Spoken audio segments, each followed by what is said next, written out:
अस्सलाम वालेकुम स्टूडेंट्स, मैं उम्मीद करता हूँ कि आप खैरियत से होंगे। स्टूडेंट्स, जैसा कि आपको पता है कि हम केमिस्ट्री का चैप्टर फर्स्ट पढ़ रहे थे, फंडामेंटल्स ऑफ केमिस्ट्री। इसका टॉपिक है first empirical formula and molecular formula. ये दो अलग अलग टॉपिक्स हैं। एम्पिरिकल फार्मूला अलग है और मॉलिक्यूलर फार्मूला अलग है। मैंने लिखा इसको कंबाइन है, लेकिन हम इसे अलग अलग डिस्कस करेंगे।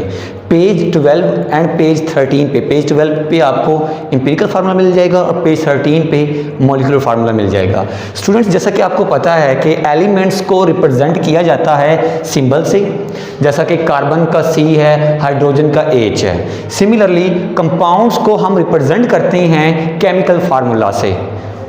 H2O ये हमारे पास केमिकल फार्मूला है, किसका? वाटर का। NH3 अमोनिया का ये फार्मूला हमारे पास कंपाउंड है। C6H12O6 ये केमिकल फार्मूला है, ये किसी कंपाउंड का होगा और वो कंपाउंड का नेम है ग्लूकोज। C6H12O6 ग्लूकोज का फार्मूला है। अब chemical formula next two types के होते हैं। एक का नाम है एम्पिरिकल फार्मूला, फर्स्ट इसकी टाइप है एम्पिरिकल फार्मूला, और सेकंड है मॉलिक्यूलर फार्मूला। एम्पिरिकल फार्मूला क्या होता है? Simplest whole number ratio of atoms in the compound. Compound में जो सिंपलेस्ट रेशियो होगी एटम्स की होल नंबर में। अब आपको पता है होल नंबर क्या होता है? जो 0, 1, 2, 3 सो ऑन से स्टार्ट होते हैं और कंटिन्यू रहते हैं। कंपाउंड में जो सिंपलेस्ट रेशियो होगी किन की? एटम्स की, उन्हें बोलते हैं एम्पिरिकल फार्मूला। अब कंपाउंड हमने ऑलरेडी, कंपाउंड जो टॉपिक था चैप्टर फर्स्ट जब हमने स्टार्ट किया, कंपाउंड हमने पढ़ा। कंपाउंड दो तरह के होते हैं, आयनिक कंपाउंड्स और कोवलेंट कंपाउंड्स। अब कंपाउंड दो तरह के, तो इनके भी अलग अलग एम्पिरिकल फार्मूला होगा। कोवलेंट कंपाउंड का एम्पिरिकल फार्मूला होता है और आयनिक कंपाउंड का भी एम्पिरिकल फार्मूला होता है। आयनिक कंपाउंड्स सिर्फ एम्पिरिकल फार्मूला शो करते हैं, लेकिन जो कोवलेंट कंपाउंड्स हैं वो दोनों फार्मूला शो करते हैं, एम्पिरिकल भी और मॉलिक्यूलर फार्मूला भी। ये मैंने ब्रैकेट में लिख दिया है कि ionic compounds only empirical formula, but covalent compound show both empirical as well as molecular formula. अब आयनिक कंपाउंड्स में जो एम्पिरिकल फार्मूला है उसकी एग्जांपल क्या है? NaCl, sodium chloride. अब आयनिक कंपाउंड्स हमें पता है आयंस का होता है, तो NaCl। अब देखिए 1:1। अब ये कंपाउंड में सिंपलेस्ट होल नंबर रेशियो आ गई 1:1। KBr potassium bromide 1:1। एक कंपाउंड में जो सिंपलेस्ट रेशियो है, होल नंबर रेशियो है एटम्स की, उसे बोलते हैं हम एम्पिरिकल फार्मूला। तो NaCl का एम्पिरिकल फार्मूला क्या हुआ? NaCl with 1:1। KBr का क्या हुआ? KBr 1:1। नेक्स्ट है कोवलेंट कंपाउंड्स। कोवलेंट कंपाउंड्स के भी एम्पिरिकल फार्मूला होता है, जैसे सिलिकॉन डाइऑक्साइड, इसको सिलिका भी बोलते हैं, सैंड रेत का फार्मूला है। इसमें जो सिंपलेस्ट होल नंबर रेशियो क्या आएगी? अब देखें, सिलिकॉन एक है Si में और O2 ऑक्सीजन कितने? ये 2 हैं, तो इसकी जो रेशियो आएगी वो 1:2 आएगी सिलिकॉन डाइऑक्साइड की। सिमिलरली ग्लूकोज C6H12O6, अब इसमें C कितनी है? 1 है।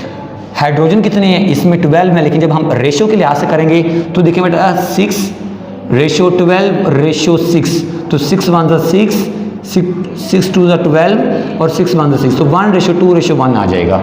अब हम बात कर रहे हैं आयनिक कंपाउंड्स की। कोवलेंट कंपाउंड्स की तो बात हो गई। अब आयनिक कंपाउंड्स आपको पता है बेटा, ये 3 डायमेंशनल फॉर्म में, 3 डायमेंशनल 3D पैटर्न में एग्जिस्ट करते हैं। 3D क्या होता है? एक होता है X एक्सिस, Y एक्सिस, और एक आपकी तरफ होता है, उसे बोलते हैं Z एक्सिस। इसको बोलते हैं 3 डायमेंशनल या 3D पैटर्न या नेटवर्क।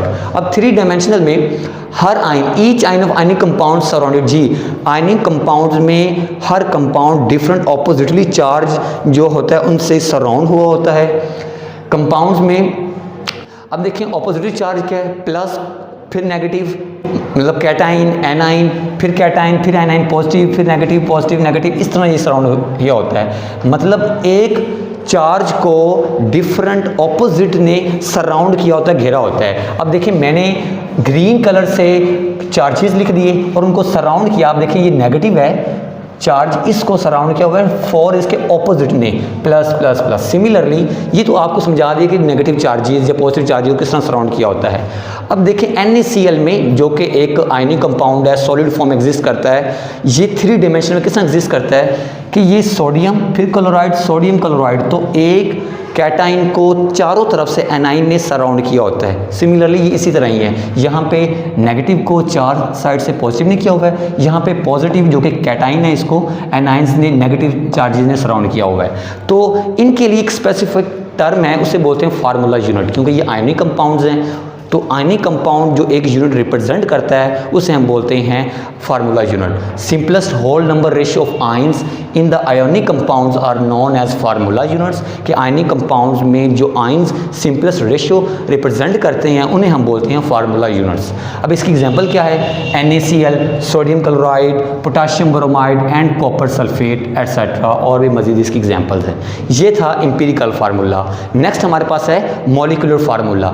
मॉलिक्यूलर फार्मूला को समझाने से पहले मॉलिक्यूल क्या होता है बेटा, molecules are formed by combination of atoms. Atoms के कॉम्बिनेशन से हमारे पास मॉलिक्यूल बनते हैं, जैसा कि वाटर एक मॉलिक्यूल है। अभी बनता किससे, इसका फार्मूला H2O है। हाइड्रोजन, दो हाइड्रोजन होंगे और एक ऑक्सीजन होगा, तब जाके हमारे पास वाटर मॉलिक्यूल बनेगा। तो टोटल इसमें जो नंबर ऑफ एटम्स है वो 3 एटम्स हैं, 2 हाइड्रोजन के और 1 ऑक्सीजन का। अब मॉलिक्यूल्स को भी हम रिप्रेजेंट कैसे करते हैं, bye molecular formula. Ionic compounds को किया हमने फार्मूला यूनिट से, कोवलेंट कंपाउंड्स को मॉलिक्यूलर फार्मूला से, और जो मॉलिक्यूल्स हैं उन्हें रिप्रेजेंट किया जाता है मॉलिक्यूलर फार्मूला से। मॉलिक्यूलर फार्मूला क्या होता है, actual number of atoms of each element present in the molecule of that compound. Compound या मॉलिक्यूल में जो एक्चुअल नंबर ऑफ एटम्स होते हैं उन्हें हम बोलते हैं मॉलिक्यूलर फार्मूला। फॉर एग्जांपल, अब बेंजीन एक कंपाउंड है, इसका मॉलिक्यूलर फार्मूला है C6H6, ये मॉलिक्यूलर फार्मूला है। और अगर हम इसका एम्पिरिकल फार्मूला निकालेंगे तो क्या आ जाएगा, इसकी जो रेशियो बनेगी तो 6:6, तो ये कैंसिल आउट होकर 1:1 आ जाएगा, तो 1 हम लिखते नहीं हैं, तो CH इसका एम्पिरिकल फार्मूला होगा। सिमिलरली शुगर का भी इसी तरह है, ऑलरेडी मैंने आपको वो ग्लूकोज का बताया, सॉरी ये यहाँ पे ग्लूकोज आएगा, ये ग्लूकोज का फार्मूला होता है। ग्लूकोज का ऑलरेडी मैंने आपको बता दिया है। इसी तरह हाइड्रोजन परऑक्साइड है, इसमें 2 हाइड्रोजन है और 2 ऑक्सीजन, 2 ही ऑक्सीजन है। तो सिंपलेस्ट रेशियो में करेंगे तो 1:1 आ जाएगा, तो एम्पिरिकल फार्मूला क्या होगा, HO आ जाएगा इसमें। सम कंपाउंड्स में है, अच्छा कुछ कंपाउंड ऐसे होते हैं जिनका सेम मॉलिक्यूलर फार्मूला होता है और एम्पिरिकल फार्मूला होता है। उसमें 2 एग्जाम्पल दी हुई, एक है वाटर और एक है हाइड्रोक्लोरिक एसिड HCl। अब वाटर में जो हमारे पास रेशियो आती है वो है 2:1 की, 2 हाइड्रोजन और 1 ऑक्सीजन। अब इसका मॉलिक्यूलर फार्मूला भी H2O है और एम्पिरिकल फार्मूला भी H2O है। H2O के अलावा और कौन सी एग्जाम्पल है, HCl, हाइड्रोक्लोरिक एसिड। अब रिलेशनशिप होता है मॉलिक्यूलर फार्मूला में और एम्पिरिकल फार्मूला में। Molecular formula is equal to empirical formula small n। Small n क्या है, ये नंबर्स हैं, नंबर ऑफ एटम्स 1, 2, 3 हो सकते हैं। तो मॉलिक्यूलर अब इस फार्मूला में आपने पुट करना है एम्पिरिकल फार्मूला, जैसा कि बेंजीन एक कंपाउंड आपको पता है, इसका एम्पिरिकल फार्मूला CH है, CH लिखा, और n क्या है, ये नंबर ऑफ एटम्स हैं, तो 6 है। तो जब ये मल्टीप्लाई होगा तो C6H6 मल्टीप्लाई होने के बाद जो हमारे पास मॉलिक्यूलर फार्मूला ऑफ बेंजीन आ जाएगा। शुक्रिया बेटा, अल्लाह हाफिज़।